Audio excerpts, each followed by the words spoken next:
Well, thank you. And thanks to our chairman, Palmer, and ranking member Clark for convening this hearing today. Thank you to our witnesses for all of your testimony. I think it's been really helpful for all of us. And as we've heard throughout the morning, abusive robocalls and robotexts are not just a nuisance, right? They're a danger.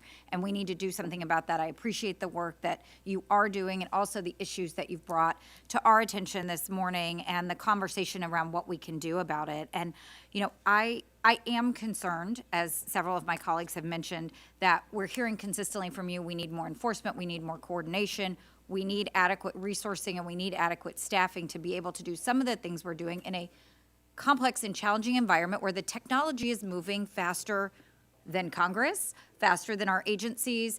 And what we're seeing at the same time is that those resources, both in terms of money and staff, are being cut from the administration as we speak. They are asking Congress to rescind additional funding. They're stopping funding.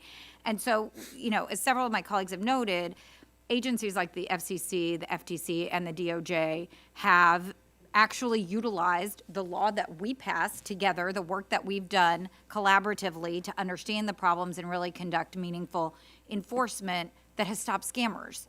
And now it seems like the administration is taking the cops off the beat in this area and in many others. Mr. Winters, you noted in your testimony, and you mentioned just earlier this morning that the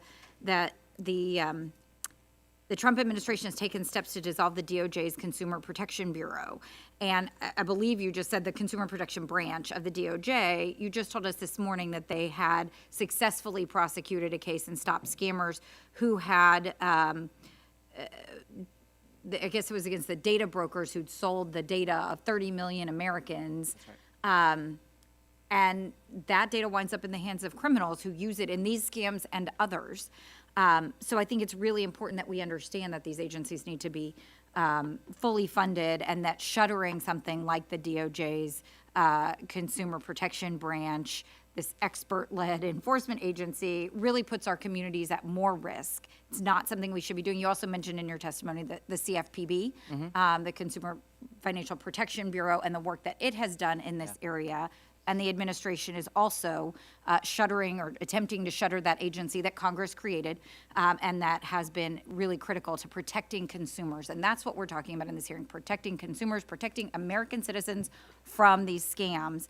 I think that what we're hearing this morning also calls on all of us on this committee to redouble our efforts to do our work around creating comprehensive privacy laws that protect American consumers, because what I'm hearing from you and what we're seeing is that our data is being stolen, is being sold, is being used, and it's being used by these scammers.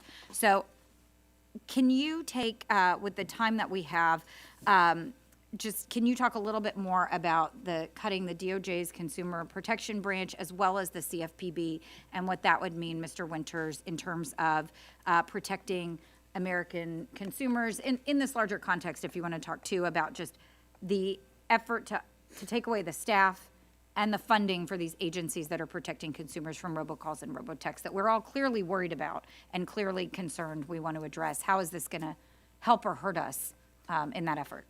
Yeah, absolutely, and thank you for the question. I mean, very simply, taking resources away from these agencies, and in the case of the CFPB and this part of the DOJ, completely trying to stop all of their work is absolutely not going to help in the fight against these harms. On the DOJ Consumer Protection case that I mentioned, yeah, that is a data broker that sold a list of over 30 million elderly Americans directly to a scammer. It's not just that it ended up in the scammer's hands. Data brokers will sell to anyone at any time. And so what Congress needs to do for both scam reasons and lots of other reasons is pass comprehensive data privacy law with data minimization and a private right of action and a few other key things. Or at least if you want to be more focused, it should be focused on restricting the sale of consumer data. CFPB specifically, the shuttering that really cuts off a essential resource for people that are victims of scams, especially. They have had, counselors, people that answer the phone and take complaints and try to get things resolved for you. There's a bunch of great stories of people that had literally had their scams resolved. They got money back from their bank with the help of CFPB professionals. So they can do things on enforcement and work with financial actors where people are losing their money, but they also are just critical support, and they provide also tracking of those complaints and gets it to state AGs and those who can help. Well, thank you, Mr. Winters. I've gone over my time. I do have more questions for the panel, so I will submit them for the record, and I will yield back. Thank you.